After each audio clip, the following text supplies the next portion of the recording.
You're listening to Mind Over Me, the mental wellness podcast with me, Scott Carter. I am a licensed therapist. Here at Mind Over Me, I offer an unconventional approach to therapy and mental health in general.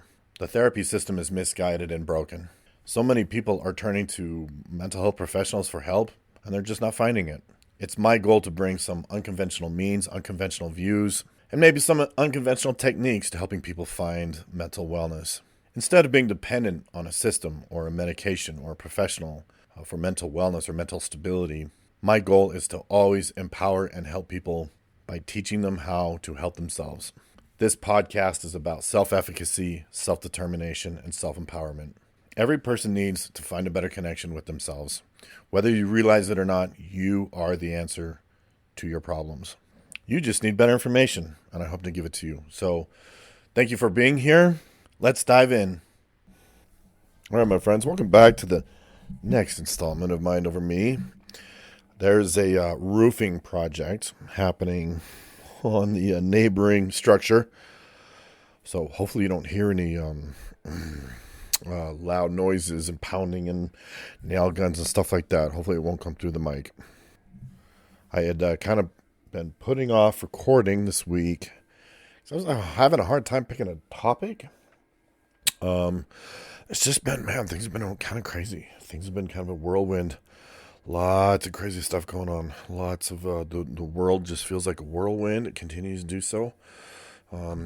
If you're dialed into media at all, if you're dialed into world events, it just kind of feels like a hurricane, doesn't it? It's super easy to get carried off in the hurricane. Very easy. It's times like this where I'm always trying to dedicate myself to some meditation, some mindfulness practices.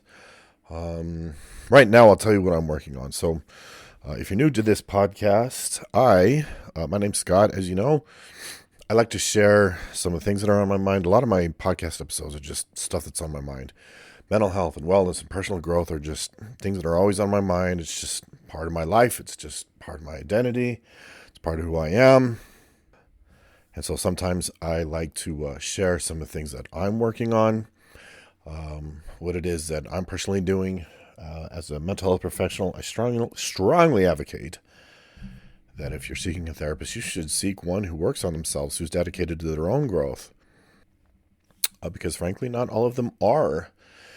And you can kind of tell, right? You can kind of tell which ones, hopefully you can kind of tell which ones are kind of dedicated to it. Our topic today, I don't know, it's probably going to be a little bit of a loaded one because there's a lot of subjectivity to this. And the word spirituality can come with a lot of baggage. It can come with a lot of subjectivity. A lot of individual interpretations get applied when it comes to spirituality and anything spiritual in nature. Once upon a time, spirituality was discussed more openly in the mental health world, and in the last decade or so has become a lot more taboo. And it's my goal to have the difficult conversations. It's my goal to approach the difficult topics, the unconventional discussions, the unconventional topics. It's not my goal to just fit in the box. I don't want to fit in the box anymore. I tried fitting in the box. Every time in my life I tried to fit in boxes, I just ended up hating it. And, resenting it, which I guess is very similar. I've resented the therapy box. I've resented trying to fit a mold or some sort of box when it comes to being a therapist. I just have so many issues and disagreements with how therapy is done these days because it can be such a positive and rewarding process. I've noticed, by the way, that there are a lot of people on Twitter, X, whatever you're calling it. I'm spending a little bit more time on there these days, just trying to get a following and posting my content and publishing more content, kind of trying to get my name out there. Can't help but notice that, trying to enunciate here. I can't help but notice there is a growing trend over there, an anti-psychiatry trend. There's one psychologist in particular who he's extremely vocal about psychiatry. He's against it. He's against medicating people. He's villainizing psychiatrists. And I'll be honest, I don't disagree with him. I don't. I don't disagree with him. Frankly, I've never seen psychiatrists as an ally or allies as therapists. One would hope that we could, work in tandem with these professionals. That's just not the case. They're not usually interested in hearing what a therapist has to say. Like, I could spend 4 hours a month with a client, 10 months a year, whatever, with a client and know them very, very well. Psychiatrist will override me within a 15-minute session, a 15-minute appointment. We'll quickly discount everything that I have to say and whatever, right? It's what they do.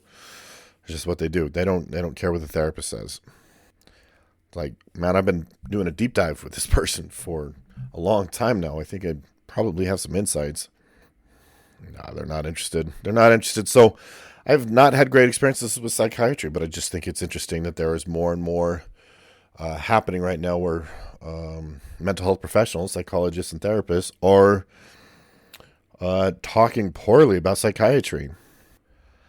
I've actually been learning about some additional problems with SSRI medications, the supposed antidepressants or mood stabilizers. I can't remember if I've talked about this in a previous episode. I'll cover it very, very briefly. The narrative or the story that SSRIs are addressing or treating some sort of chemical imbalance in the brain are extremely dubious. You can do your own research, do a deep dive into where did this story come from? Where did it originate, right? Show me the research. You can ask AI, right? Show me the research where this idea originated. Show me how they determined that this was the case. There's a big, giant void or black hole where that evidence should exist. There is no assessment process to determine that you have a chemical imbalance in the brain. It's an assumption that is quickly made and you're quickly put on medication. Frankly, there's just not enough people questioning this, but interesting to see a growing trend on X over on X, that there's just more and more people speaking out about this. In my experience, because I have known an awful lot of people who have been prescribed SSRIs, and I'll tell you, it is rare to talk to someone who has had a really, really, really good outcome with SSRIs. I guess it's happened. I have encountered people to say, "Oh, I can't function without them" or whatever. That's extremely rare. That's by far the exception rather than the rule. Those individuals seem to want to make it sound like everybody gets the same benefit, and that's just not true. I've known a lot of teenagers, worked with a lot of teenagers who have taken SSRIs. I can't think of a single teenager, because the teenage brain is different. I can't think of a single teenage brain who has said, "Yep, man, those medications were a lifesaver." But psychiatry has sort of built this narrative that good mental health comes from drugs, comes from pills. And that is highly, highly problematic. And I really tried to preach the holy gospel, I'm being a little facetious here, or the holy gospel of change, of self-empowerment. Too many people have come to the conclusion that if they want their mental health to improve, it's got to come from someone or something else instead of them. But I think people have been thoroughly convinced that they are powerless, that they're faulty, that they're defective, and all of those things. People are conditioned to see their limitations. Even people are conditioned simply to see themselves as bad. I'm just bad. And I'm just, when I talk to people, they will often talk as though I'm just unique. I'm just uniquely screwed up person. Entirely untrue. Because every person that tries to feed me this narrative where it's just I'm just a bad person. I'm just uniquely screwed up. It's okay, well, let's dive into your history. And they have a very, very troubled history with very bad parents and a lot of trauma. And I'm out of the nature-nurture debate. I'm a big nurture fan. I'm big on nurture. And people are often a product of their environment. They're a product of their upbringing. I guess maybe the message of this particular segment is to question everything. Just accept what you're told, man. Don't just accept what you're told. I get that we just sort of live in that type of culture these days. And I've said it many times in the last few years. I feel like we live in the new intellectual dark ages where just people aren't asking enough questions. And asking questions is discouraged. You can't question certain narratives. You can't question certain things that people just accept, just universally accept are true. People getting angry. You can't even ask questions. One particular issue that we have in our society and culture comes to mind, and it's one that's been on my mind for quite some time now. It's a big issue. Everybody's familiar with it. I'm not going to mention it here because it's a big issue, and I'm sort of trying to develop a good approach to approach it because it's a big problem and it's an extremely loaded topic, and I want to have productive conversations about it instead of inflammatory ones or ones that it's just a very, very loaded topic. And it's frankly a one where there's just a lot of people who aren't just asking good questions. It's a narrative that you're not allowed to question without being met with a lot of anger, a lot of hostility. Yeah, but there's a lot of that going around these days, isn't there? I'm not going to spend a lot of time on that today because I actually do love the topic of the show, and I want to kind of plow through my other planned segments before we get to the topic of this particular podcast, which is therapy and spirituality. So I'm going to share a little bit about what I am working on. The work never, ever ends. That's a good thing. I like it. It's positive. It needs to be that way. Growth is good. Growth is positive. I have this friend named Dave. I'm going to introduce this topic, what I'm working on, by talking about my friend Dave. Have you ever met one of those people where you're just like, where did this dude come from? Like, he is unlike every other person I've ever met. He really is. He might be a space alien or something. Man, he's such an interesting guy. I'm trying to talk him into making content. He says, he's afraid to do it. And I'm like, dude, you know better. Come on. When you're afraid to do something, you got to do it. And he's like, yeah, you're right. He has so many important and interesting, insightful things to say. I like to pick his brain because he always gets my brain moving. Dave shared this idea with me recently. I told him I was going to steal it, and he said, go right ahead, because he's just that type of guy. He's like, it's not mine. It's everybody's. It belongs to all of us. He's just that kind of guy. He's not territorial. He's not jealous. He doesn't have I guess you could call a scarcity mentality. He has an abundance mentality. What's mine is yours kind of a mentality. I wish everybody could meet Dave, honestly. Dave is such a good dude. Anyways, Dave and I were having a conversation about self-authority or self-authorship. And while I was having that conversation with him, that was the first time that I realized that the word author is the root word of authority. If you are the author of your life, right, you're telling a story, you're writing a story for your life. And that puts you in a position of authority over yourself. You're going to be in a position of self-authorship and self-authority, which boils down to the stories that you tell yourself, right? You tell yourself a story. If there's a story in your head about your life, you're gonna live that story. You're gonna see that story through. A lot of people have stories about themselves, about their lives, and they're just not terribly aware of those stories. They haven't really taken the time to really unpack it and reveal it. That's probably going to be attached to our shadow work journal prompts today. But after talking to Dave about this, what I've decided to do for me is I want to discipline my mind better. I want to be a lot more in control about the stories that I tell myself.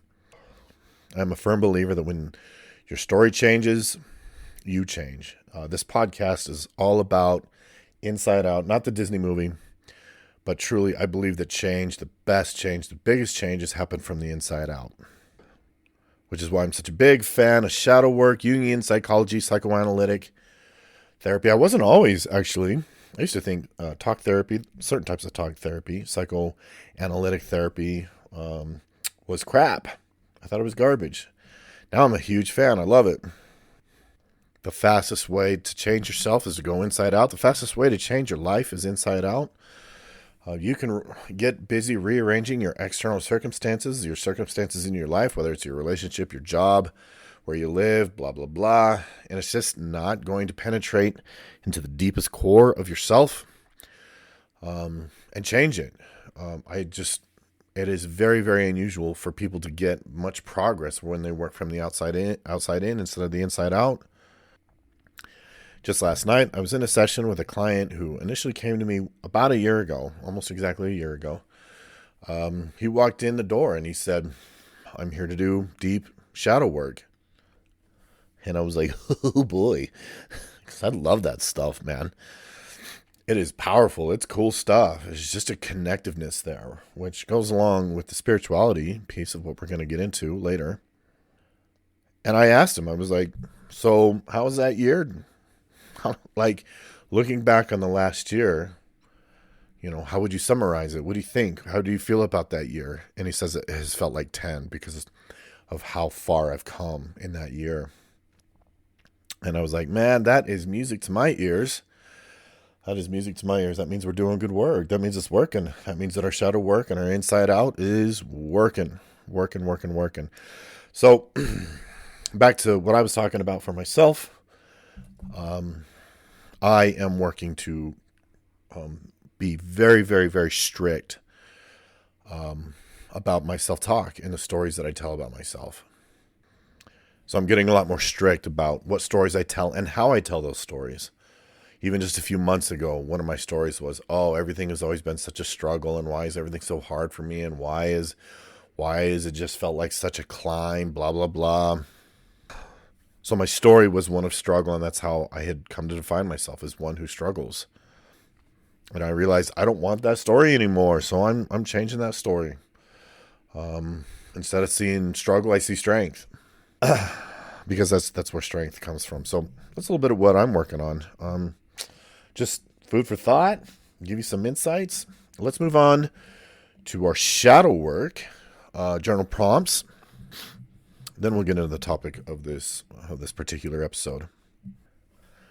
So, if you're new here, I recently started doing or providing shadow work journal prompts on my episodes because I'm really trying to promote how positive and powerful and effective shadow work is. If you want more details about shadow work and what that's about, you may want to go listen to my previous episodes, especially with the Shattered Minds episode, just a few episodes ago. As usual, I need to provide a little bit of a disclaimer. I am a therapist. I am not your therapist. Please use your own discretion. My shadow work is not for wimps. If you need additional help with your shadow work prompts and your shadow work, you may want to seek a good therapist. Emphasis on the word good. Shadow work is about accountability. It's about insight. It's about awareness. It's about personal ownership. It's about getting to know yourself inside and out. The better you know yourself, the more you're able to change. And if you're following along, if you're doing my weekly shadow work journal prompts, it's highly recommend that you get a journal and set it aside just for shadow work. You're always going to get more out of it when you write it down. Okay, without further ado, let's get to it. So yes, these shadow work journal prompts are all about stories, okay? What are my stories? Number one, what are my stories? What have they been? What stories have I believed about myself? Number two, what are the origins of those stories? We're always going to want to look at our parents, of course, our homes and our parents. Sometimes other things can come into play as well, religion or school even. Okay, so where did those stories originate? Number three, what stories do I want to tell about myself? What do I want my story to actually be? You're going to want to write that one in detail. That one can be really, really extra helpful. And finally, number four, what might happen if I tell a different story about myself? If I adopt a different story and start living according to that story, imagining that that story about me is true and living in accordance to that story. What would happen? What would change? What could change? All right. Um, Enough delay. I actually love this topic. Spirituality and therapy. What place does spirituality have? Spirituality have in therapy. So first, we need to get busy defining what spirituality is, because again, usually very, very subjective topic. If you ask 100 people what spirituality means to them, probably the number one answer you're going to get is religion. I'm not talking about religion here. As someone who grew up in a religious community, a religious home, I don't love religion. I don't. But the religion that I was in was kind of intense. It was one that just really, really takes over your life. So I have been very opposed to religion. I would assume there are religious practices out there, maybe churches out there that really, really support and represent your personal autonomy. That just was not whatsoever my experience with religion. So I would imagine the number one definition that people give with spirituality is, oh, it's religion. That is not my definition of spirituality. Now that we have that out of the way, when it comes to spirituality, I should probably expand it. I'm not necessarily talking about God either. Again, definitions of spirituality are so subjective that maybe that's what spirituality means for certain people. Even the definitions or interpretations of God are just so varied and so subjective. Comes with a lot of baggage too, doesn't it? The idea of God. So when it comes to talking about spirituality and therapy, we're really trying to avoid any ideas of, at least I am, religion and God in general. Just tends to come with a lot of baggage. And I can't help but notice with a lot of people that when it comes to discussions about God is, if you're talking to somebody about God, they assume that your concept of God is the same as their own. And things can just easily break down from there. So no, we're not talking about religion and we're not talking about God. I have my own list here of spiritual things, why they have such a big part in therapy, why they play such a big part in your mental health. And so I've kind of built this list.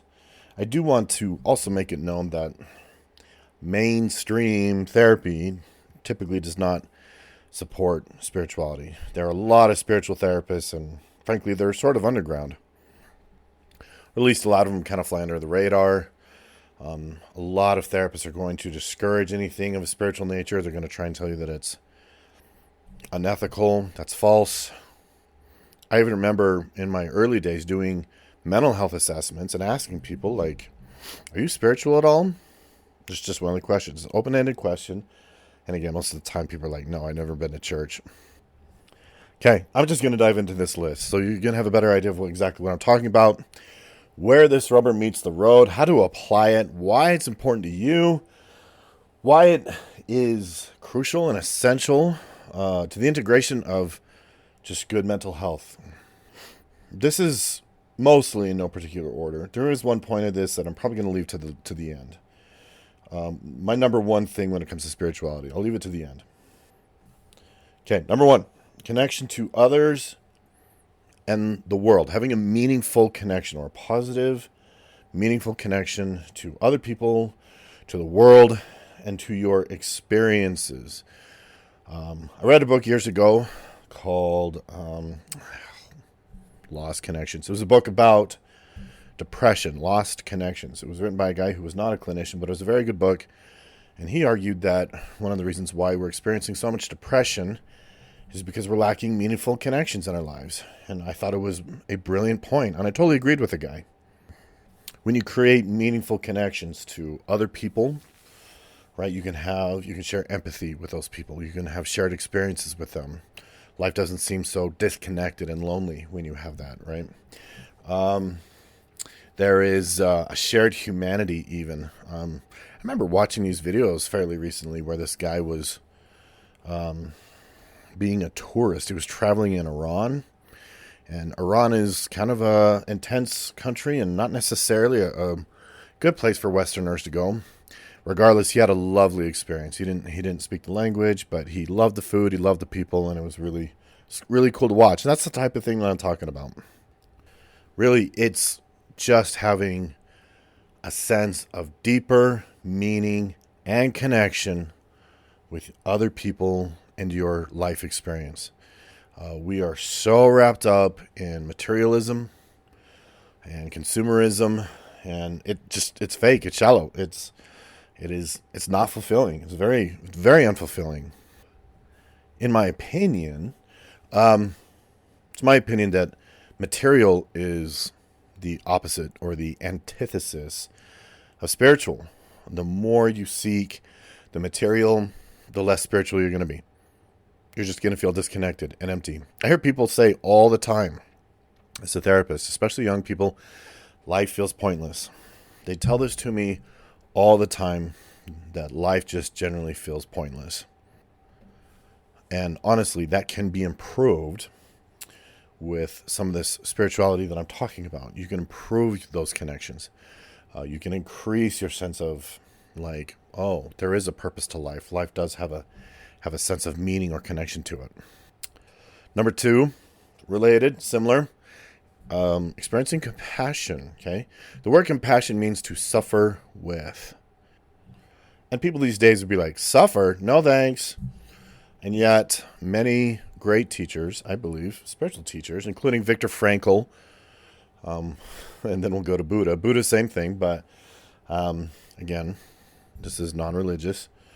But Viktor Frankl, who was a psychologist, he was a Jew who survived Nazi concentration camps. He believed that there was meaning to be found in suffering. When you suffer alongside someone and share their suffering with them, that is called compassion. When you're compassionate, you're going to have a deeper connectiveness to them and others as well. There's just a lot of meaning and connection, a lot of positive meaning and connection to be found with connecting with other people and just having compassion for those who need and deserve it. It feels good to have that connection. As per usual, I'm going to blame social media for severing these compassionate connections with people. If your life is a desert when it comes to connection and compassion, meaningful connection with other human beings, your life is going to feel like shit. I'm sorry. I'm not sorry. I mean, you're just going to feel like shit. You're going to feel like garbage. If you live your life through social media, you're not going to have empathic, empathetic connections with other people. It's quite difficult. People often defend social media, saying that it is promoting or helping people's social lives, and I entirely disagree. I think it's destroying people's social lives. There's no empathy, there's no connection, there's no compassion. Number 3, still kind of connected to these, but I'm going to get into it a little more detail here. Just having a sense of purpose in life, okay?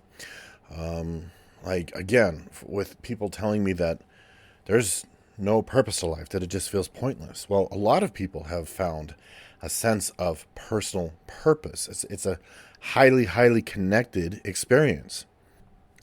And for argument's sake, each individual may have a unique ability, a unique purpose, in a sense that their connection to that purpose or their connection or their way about fulfilling that purpose is going to be unique to them. People will find that purpose in being creative. Maybe they're very artistic. Maybe they're an artist. Maybe they're a musician. Maybe they create music, write music, record music, create human connection through music. I mean, isn't that the purpose of art? Is to help create human connection, that there's a human connectivity through creativity and art.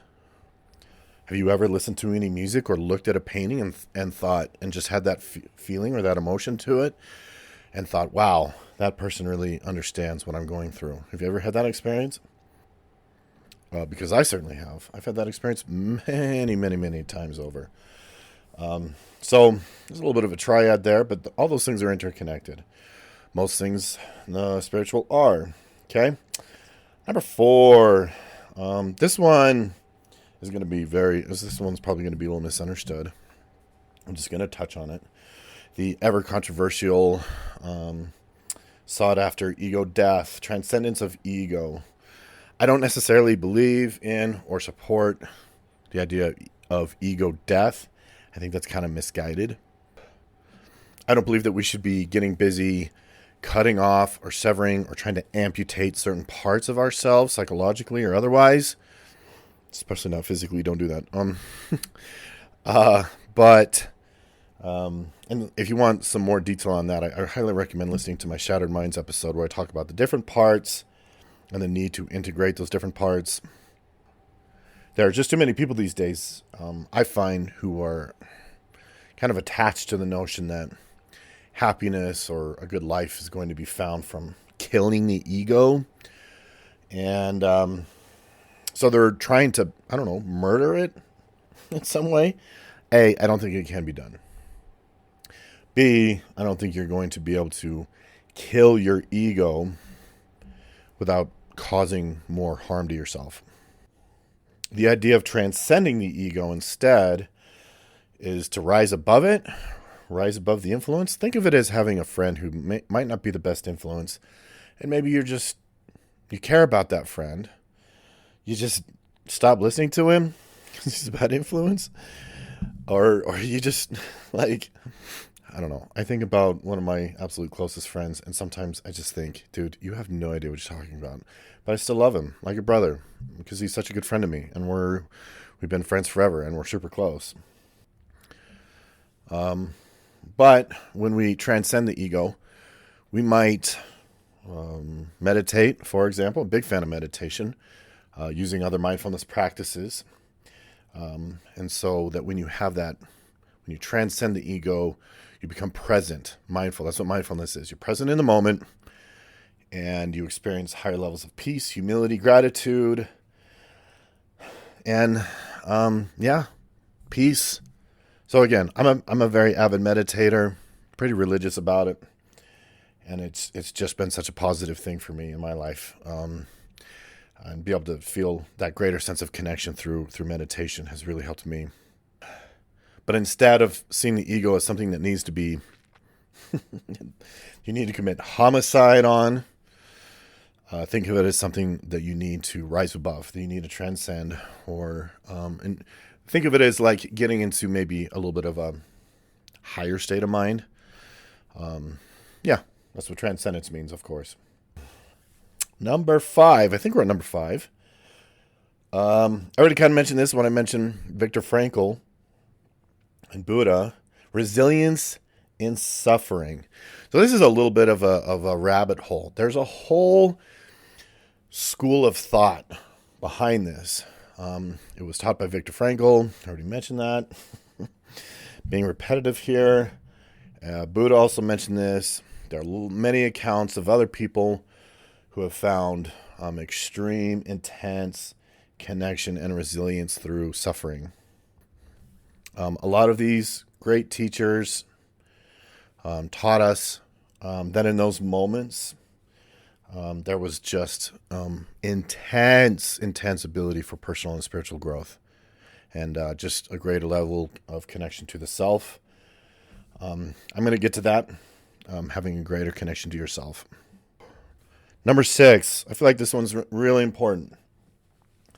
Awareness of illusion versus reality.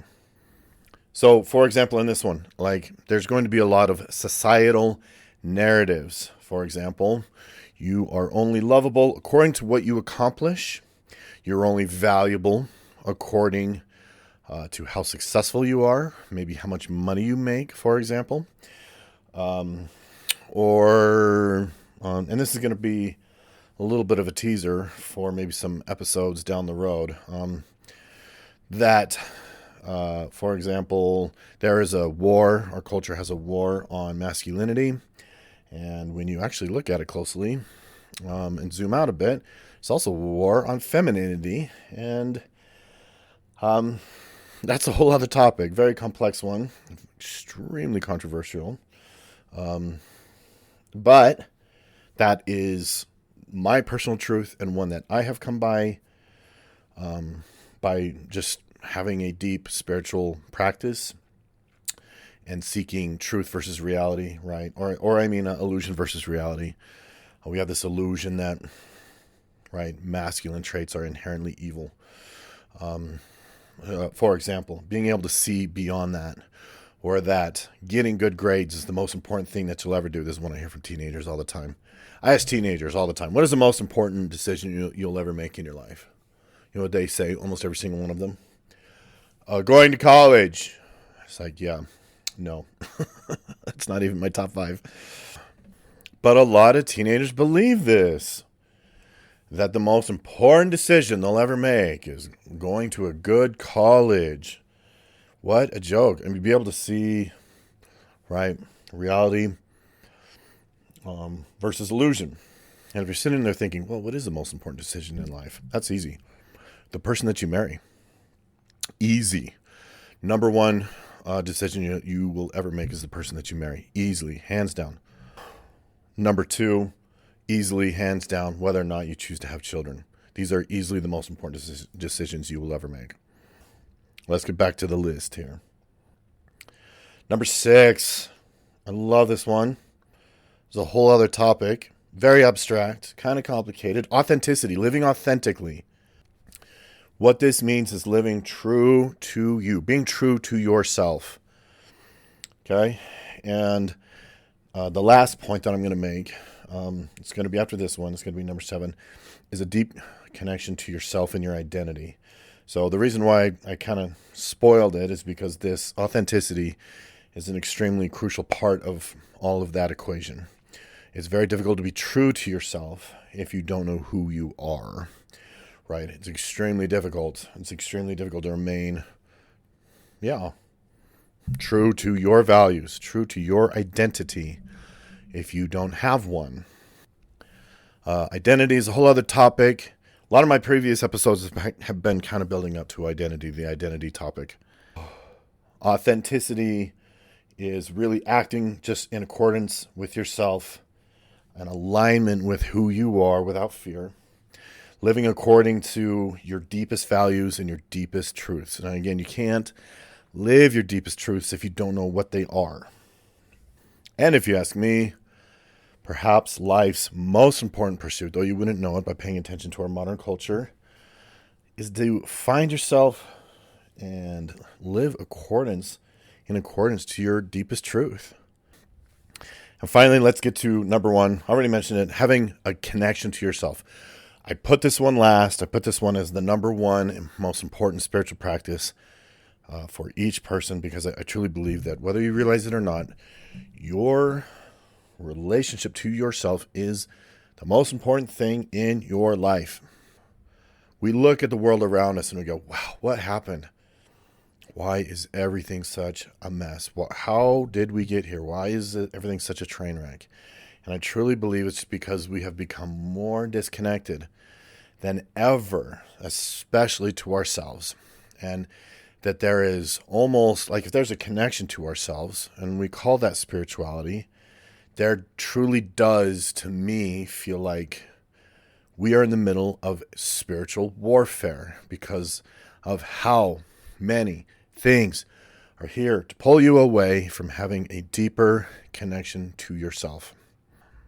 There's a bit much bigger discussion about your identity, right? What is identity? It's a whole. So this is sort of my trying to have a series right now, multiple series on trying to move people into a deeper connection with themselves, and finding their identity. What does that mean? Okay, I'm not going to go into that in this episode. I'm starting to run a little bit long, but it's truly one of my deepest desires to give the messages to people out there. Your connection to yourself is the most important connection that you have.